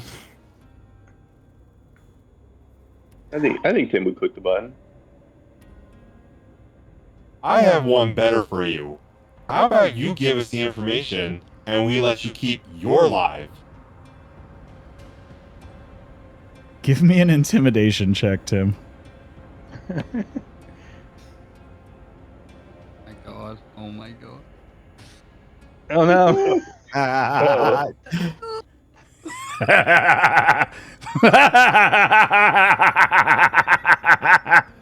Look at this one! His little metal man! He talks to a greater demon like he has power! Ah, that is good one. You are funny, little man. Why don't you go talk to your compadre outside, your big dragon buddy? Oh, you mean the big guardian? No. No. That is not why we are here.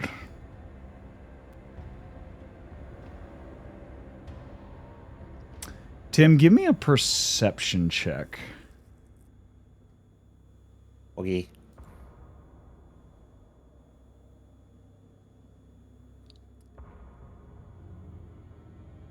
As the man or the creature like pats on his belly and just breaks out into this boisterous laughter, this insulting satirical laughter, you can see across this table there seems to be various games of chance sitting on the table, a stack of cards with demonic sigils all across them, dice with equally bloody markings on them, but nevertheless, games of chance that these demons seem to be playing, as if simply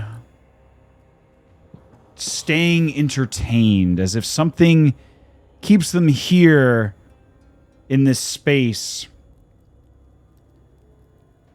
that they cannot leave until they've accomplished.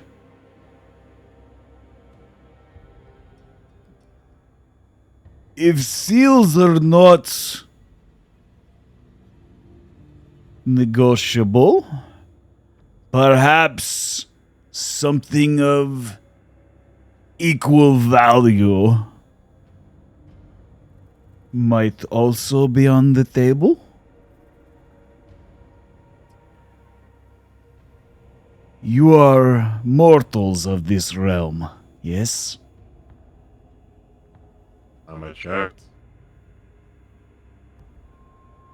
You have all something of value that you do not realize. Perhaps you wager your souls.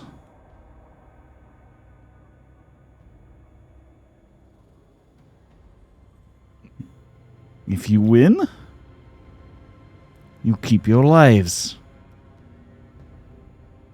And we give you boon, yes?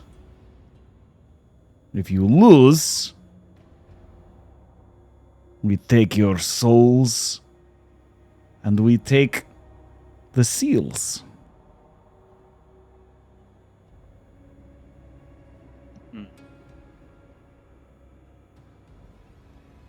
Is also a good deal, yes?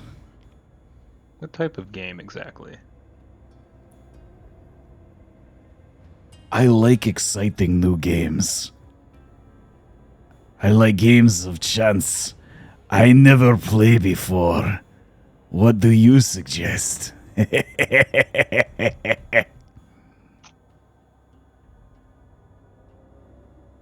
He looks, as you stare at him, Cedric, as you ask this question, he looks legitimately intrigued at any suggestion you might have.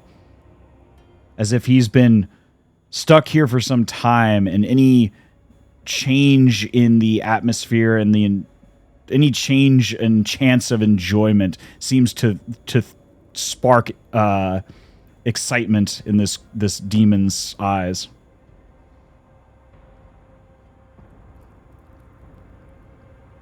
You heard of Russian roulette? That would be crazy. That would be fucking crazy. Please explain. This sounds exciting. Oh god, no. Oh my god, Alexa, let's gamble. How does one play?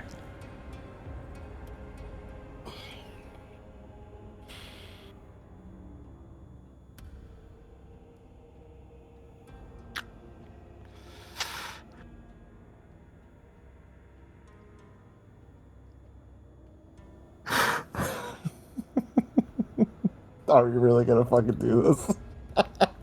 You see, his eyes are locked on you, Tim. He is watching you with the utmost excitement. Holy shit, I cannot believe you're really gonna fucking make me do this. Okay. I didn't even know how we would do this in D&D terms. This is fucking crazy. You tell me. Right. What do you want to try to do? I'll try to fill in the blanks. Tell me what you want to do. You can also lie. He has no idea what this is. That's always an option too. That's true, that's true. I'm giving you a blank check. Let's go. Mm.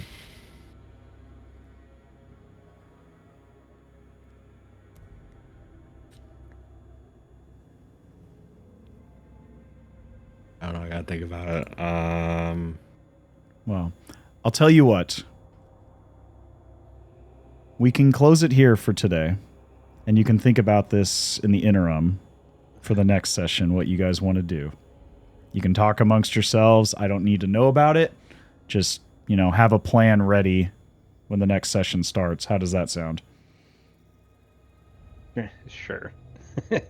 Yeah, we'll I figure am something cool with out. whatever you want to do. If you want to just start, you just want to start blasting, or if you want to, try to beat a demon at their own game, or whatever you want to try to do, I am here for it.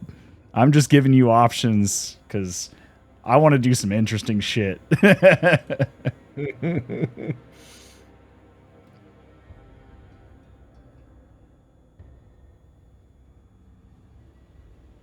Sure. Sounds great. All right. Well, we'll go ahead and wrap it up there for the evening on this rather interesting and twisted session of Simply Another Band of Curiously Odd Travelers. And next time we will come back and see what our party wants to do as they stare in the faces of 4 demonic entities that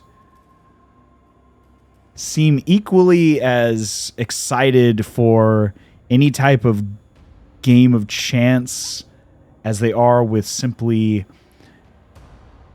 dragging the seals off of your dead corpses, given the opportunity. So I will let you all decide what you want to do for next time. One other thing I forgot to mention. Oh. Now that it just popped into my mind. On that same table that you see all the rotten fruit and the games of chance, Chugrulk, you notice the fruit bowl where all the rotten fruit and food is sitting in right now. It's not really a bowl. Ah, It's the soul. nope. It's my shield. It's the shield. As you feel the blade Ignatius shake in your grasp, quiet in your mind, but vibrating, the handle of the sword vibrating violently in your hand as you notice the shield. Oh shit.